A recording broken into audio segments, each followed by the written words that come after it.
বিসমিল্লাহির রহমানির রহিম। আসসালামু আলাইকুম আমার প্রাণপ্রিয় ভাইয়া ও আপুরা, সবাই কেমন আছো? আশা করি আল্লাহর অশেষ রহমতে যে যেখানে আছো সবাই ভালো আছো, সুস্থ আছো। আলহামদুলিল্লাহ, আমিও আমার পরিবারের সবাইকে নিয়ে ভালো আছি।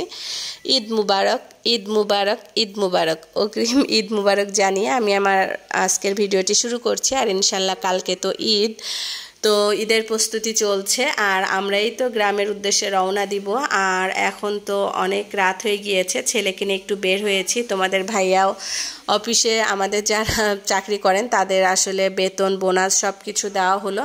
আর যেহেতু আমি একটু চেয়ারম্যান আছি অফিসে, তো আমি একটু গিয়েছিলাম যে সবার বেতন বোনাস দেওয়া হয়েছে কিনা সব কিছু একটু চেক করলাম। আর আমাকেও দেখানো হলো বেতন বোনাসের যে চার্ট, সেটাও দেখলাম। তো যাক, আলহামদুলিল্লাহ, আল্লাহ তাআলার অশেষ রহমতে আমরা সম্পূর্ণ বেতন বোনাস কমপ্লিট করতে পেরেছি। আর ছেলেকে চুল কাটানোর জন্য বের হলাম, তো দেখলাম আমাদের পিকআপে যে নতুন ফ্রিজ কিনেছি সেটা উঠানো হয়ে গিয়েছে। তো ছেলেকে চুল কাটিয়ে তারপরে একটু দোকানে যাচ্ছি, দোকান থেকে কিছু কেনাকাটা করে বাসায় চলে যাব। আর প্রচুর গরম পড়েছে, চিন্তা করছি একটু আইসক্রিম খাবো। তো একটু আইসক্রিম খেলাম। আর এদিকে গোছাল গাছাল শুরু হয়েছে প্রায় 2-2:30 পর্যন্ত, সব কিছু গুছিয়ে তাহাজ্জুদের নামাজ আদায় করে তারপর একটু রেস্ট নিয়ে আবার উঠে এই যে আমি গ্রামে যাওয়ার আগে আমার গাছগুলো যেভাবে যত্ন নিই সেটাই তোমাদের সাথে শেয়ার করছি। তো প্রতিটা গাছে একটু বেশি করেই পানি দিচ্ছি। আর এদিকে দেখতেই পাচ্ছ ভোর হয়ে যাচ্ছে। আর আলহামদুলিল্লাহ আমরা ফজরের নামাজ পড়ে তারপরে বাড়ির উদ্দেশ্যে রওনা দিচ্ছি। তো গাছগুলোতে একটু বেশি পরিমাণের পানি দেওয়া হচ্ছে। আর যেহেতু চাবিটা আমার ছোট ভাইয়ের কাছে দিয়ে যাওয়া হয়েছে, তো ভাইয়াকে বলা হয়েছে যে ভাইয়া যেন 1-2 দিন পর পর এসে একটু গাছে পানি দেয়। তো গাছে পানি দেওয়ার পরে এই যে এখন আমরা বের হয়ে যাচ্ছি লাকেজ নিয়ে। তো এইদিকে লাকেজ তোমাদের ভাইয়া সব কিছু নিয়ে আগে গাড়িতে উঠিয়ে রাখছে। আর এই যে ঈদের জন্য যে কেনাকাটা করেছি সেগুলো নিয়ে নিলাম। আর দেখো বাহিরের ভিউটা মাশাআল্লাহ খুব সুন্দর লাগছে, ফজরের দিকটা কিন্তু খুবই ভালো লাগে। এখনও সূর্য ওঠেনি। আর যারা গ্রামে যাবে তারা কিন্তু অলরেডি বের হয়ে পড়েছে, আমরাও বের হয়ে পড়েছি। আর এই তো আমার মিঠুকেও গাড়িতে উঠিয়ে নিয়েছি। তো মিঠুকে পিকআপে উঠানো হয়েছে, তো মিঠু পিকআপে উঠে পড়েছে। তো ওকে নিয়ে মনে করেছিলাম আমাদের কাছেই রাখবো, কিন্তু আসলে আমাদের গাড়িতে জায়গা হয়নি, যার জন্য পিকআপে উঠিয়েছি। আর এই তো আমার সেজোজা তার বাচ্চাকে আমার কাছে দেওয়ার জন্য দাঁড়িয়ে আছে। তো আব্দুল্লাহ আর আরিশা আমাদের সাথে যাবে, আর আমার সেজো ভাসুর সেজোজা ওরা মোটরসাইকেলে যাবে। তো ওদেরকে আমাদের কাছে দিয়ে দিয়েছে। আর আমরা এই তো বিসমিল্লাহ বলে আল্লাহ তাআলার নাম নিয়ে বের হয়ে পড়েছি। আর দেখতেই পাচ্ছ প্রচুর জ্যাম, এত জ্যামের ভিতরে আসলে খুব কষ্ট হয়েছে।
জ্যাম ছাড়িয়ে আমরা সেতু টোলে টাকাটা দিচ্ছি, আর টাকা দিয়ে আবার বের হলাম। আর সেতুর কাছে প্রচুর জ্যাম পেয়েছি। আমার সেজো ভাসুররা তো মোটর সাইকেলে, ওরা ফেরি পার হয়ে গিয়েছে, ওরা একটু আগেই পৌঁছে গিয়েছে, বললো ফেরিতে ওরকম জ্যাম হয়নি। তো সেই জন্য ওরা খুব ভালোভাবেই পৌঁছাইছে, ওদের কোনো সমস্যা হয়নি। আর যেহেতু তোমাদের ভাইয়া আসলে সেভাবে পাকা ড্রাইভার না, সেই জন্য ফেরিতে ওঠার রিস্ক আমি নিইনি, কেননা ফেরিতে ওঠার কিন্তু একটা রিস্ক আছে। তো যাই হোক, আলহামদুলিল্লাহ আমরা একটু দেরি হলেও খুব ভালোভাবে বাড়িতে পৌঁছানো হয়েছে। তো গ্রামে যাওয়ার মজাই আলাদা, যারা গ্রামে যাও তারাই বুঝতে পারবে অনেক কষ্টের পর যখন আমরা গ্রামের বাড়িতে পৌঁছাই তখন যে এত আনন্দ লাগে বলার বাহিরে। সেতু পার হওয়ার পরে ভাঙায় এসে আমরা এখানে একটু নাস্তা খেয়ে নিচ্ছি। তো এই যে বাচ্চারা সবাই বসে গিয়েছে, আমরা একটু ফ্রেশ হয়ে তারপরে সবাই নাস্তা করে নিব। তো এখানে আমরা খেয়েছি সবজি, পরাটা, চা, তারপরে এখান থেকে খাওয়া দাওয়া করে একটু রেস্ট নিয়ে তারপরে আবার গাড়িতে উঠে পড়বো। তো পরাটা খেয়েছিলাম সবাই মিলে। তো আমার আসলে সবজিটাতে প্রচুর ঝাল হয়েছে, তারপরও বাচ্চারা খেয়েছে যেহেতু ডাল সবজি, আর ওরা ডাল সবজি খেতে পছন্দ করে। সবাই ভিডিওটি দেখতে থাকো, আশা করি সবার ভালো লাগবে। আর অবশ্যই ভিডিও শুরুতে একটা লাইক দিয়ে তারপর ভিডিওটি দেখবে। তো এখানে এই যে চা খাওয়া হচ্ছে, আর চা খেয়ে এখানে খাঁটি গরুর দুধের চা 2 কাপ চা মাত্র, অল্প কিছু চা দিয়েছে, তাই 40 টাকা 2 কাপ চায়ের বিল। আর একটা ক্রিম রোল 15 টাকা। দিন দিন খাবারের দাম যেভাবে বেড়ে যাচ্ছে, তারপরও খেতে হবে, কোনো উপায় নেই। একটু ক্লান্ত লাগছিল, সেই জন্য একটু চা নিয়ে নিলাম। তো উনি এখানে খাঁটি গরুর দুধের চা তৈরি করে দিয়েছে। তো তোমাদের ভাইয়া আর আমি দুজন 2 কাপ চা খাবো, যেহেতু ড্রাইভ করছে সেজন্য বললাম তুমিও 1 কাপ খেয়ে নাও।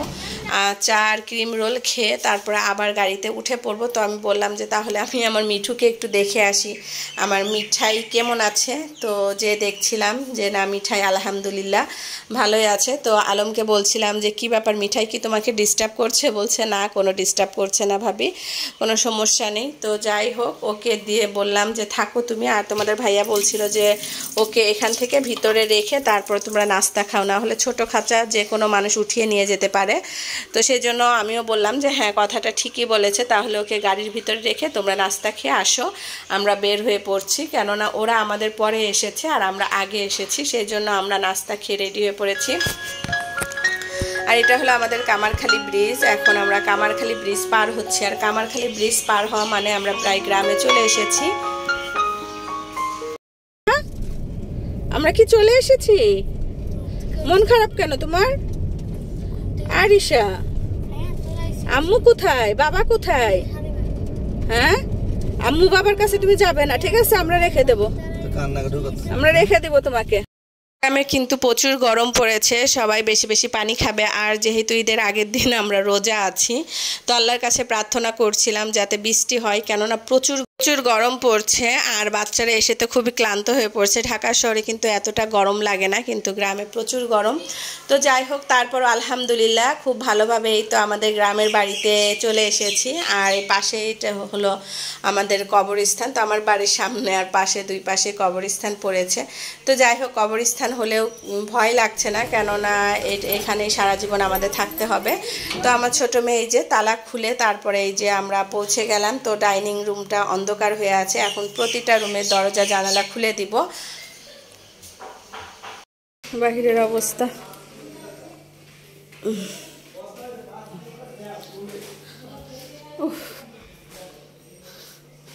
চকচকে ঝকঝকে করে রেখেছে আমার বড় যা, মাশাআল্লাহ।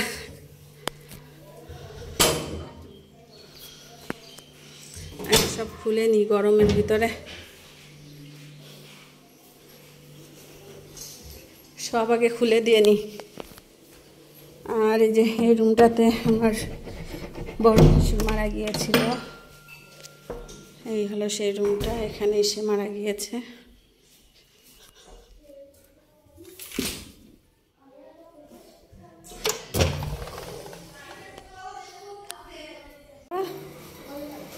ভালো লাগতেছে না একটু শুভা?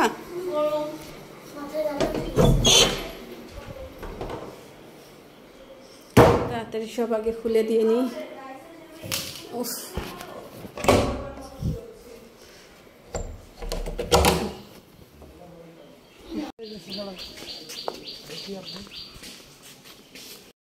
আর এদিকে আমাদের ফ্রিজ চলে এসেছে। পুরাতন ফ্রিজটা সরিয়ে জায়গাটা পরিষ্কার করে নিব নতুন ফ্রিজ রাখার জন্য। আর নতুন ফ্রিজটা সেট করে অবশ্যই তোমাদের সাথে শেয়ার করব। তো এই যে ফ্রিজটা সাইড করে রাখা হলো, আর এখানে প্রচুর ময়লা, এই ময়লাটা এখন তোমাদের ভাইয়া পরিষ্কার করে নিবে। আমাদের ফ্রিজ চলে এসেছে, ফ্রিজটা এখন কাগজটা উঠিয়ে তারপরে ওরা সেট করে তারপরে চলে যাবে। তো চিন্তা করলাম যে ওদের হাতে ফ্রিজটা সেট করে নিই, না হলে আবার কাকে ডাকা লাগবে। তো ওরাই সব কিছু সেট করে দিয়ে তারপরে যাবে। আর আজকের মতো আমি আমার ভিডিওটি এখানেই